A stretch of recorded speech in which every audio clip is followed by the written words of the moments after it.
मनुष्य को अपने जीवन में दुख को अगर दुख समझ लेता है तो दुख मनुष्य को और डबल दुख देना शुरू कर देता है या डबल दुख देता है। इसलिए दुख को भी इंसान अपने जीवन का अंग समझ ले। मनुष्य, इंसान, स्त्री, पुरुष, सास, बहू भी अपने दुख के जीवन के एक अंग समझ ले कि ये भी हमारे जीवन का एक अंग है। जैसे सुख, शांति, धन, संपत्ति, पति, पत्नी, जितना नाती पोता मिलता है एक सुख होता है, इसलिए दुख को भी एक अंग समझ लीजिए। और दुख को भी अपने जीवन का एक जब अंग समझ लीजिएगा तो जीवन में दुख का रंग भी एक दिन भंग हो सकता है। जीवन भी में दुख भी एक दिन भंग हो सकता है और मनुष्य के जीवन में फिर खुशियों का, सुख का, शांति का रंग फिर बरसने लगता है। इसलिए इंसान को दुख में दुख में इसमें दुखी होने की कोई होना ना होना, इसमें दुखी होना या ना होना या दुख में दुखी होना ये मनुष्य के हाथ में है। दुख आना या दुख ना आना ये भी मनुष्य के ही हाथ में है। इसलिए मनुष्य को दुख के भी एक अंग समझना चाहिए। ये पूरे धरती पर सब मनुष्य सुख, शांति, आनंद, धन, संपत्ति तो खोजता है कि हमको सुख शांति केवल मिले, तो दुख किसके भाग में जाएगा? कलह कलेश चिंता टेंशन किसके भाग में जाएगा? वो कौन लेगा? तो धरती के प्रत्येक प्राणी सब सुख, शांति, धन, संपत्ति, आनंद, प्रेम, करुणा, दया, परोपकार को लेना चाहता है। ईश्वर परमात्मा सब लेना चाहता है, लेकिन ईश्वर परमात्मा राम, दुर्गा देवी, शिव, कृष्ण जैसा, बुद्ध, महावीर, कबीर जैसा कोई व्यवहार करना नहीं चाहता, संस्कार लाना नहीं चाहता, आदर भाव लाना नहीं चाहता, प्रेम, करुणा, दया नहीं लाना चाहता, लेकिन सुख शांति की कामना धरती के प्रत्येक प्राणी करते हैं। लेकिन ये आपके बस में नहीं है। आपको चाहिए सुख शांति और कार्य कर रहे हैं, वाणी बोल रहे हैं दुख वाला, कैसे सुख आएगा?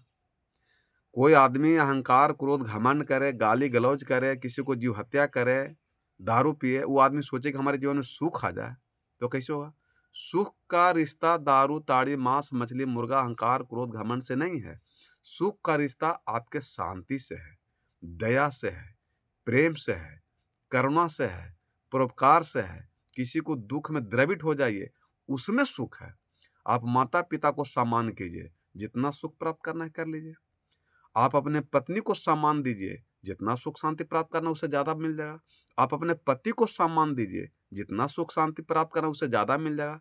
आप अपने सास तरफ झुक जाइए, आप अपने साथ माने दादा सास सौदा झुक जाइए सेवा पानी के, तो जितना आप सुख नहीं चाह रहे हैं उससे ज्यादा आपको सुख मिल जाएगा। इसलिए धरती पर सब आदमी चाहता है कि हमको सुख मिले, लेकिन कबीर साहब कहते हैं कि बहुत दुख दुख की खानी, जब बची हो जब राम ही जाने। ये संसार में इतना दुख है कि उस दुख से बचना इतना आसान नहीं है कि बहुत दुख दुख दुख की खानी, 3 बार बोली नहीं कबीर साहब कि बहुत दुख दुख दुख की खानी, जब बची हो जब राम ही जाने। जब तक तुम भीतर में चेतन रमैया राम जो बैठे उनको नहीं समझिएगा, उनको अनुभव नहीं कीजिएगा, उनको नहीं पहचानिएगा, उनकी शरण में नहीं जाइएगा, तब तक आपके जीवन में कभी सुख शांति आ ही नहीं सकता। ये तो बेटा बेटी, पति पत्नी, धन संपत्ति, नौकरी चाकरी तो भौतिक जीवन का सुख है।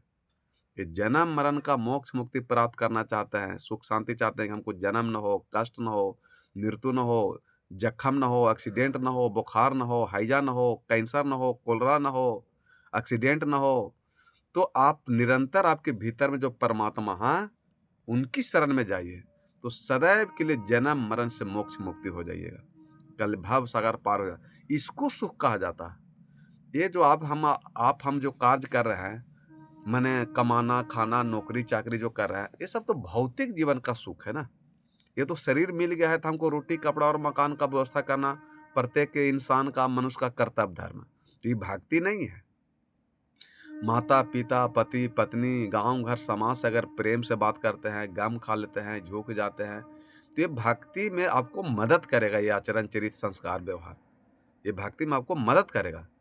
इसलिए ये संसार में बहुत सा दुख है, और दुख से जो कोई वही बच सकता है जो राम को जानेगा, जिसको राम के शरण में चला जाएगा, जिसको राम बचाएंगे, परमात्मा बचाएंगे, वही बच सकता है, दूसरा कोई बच नहीं सकता है।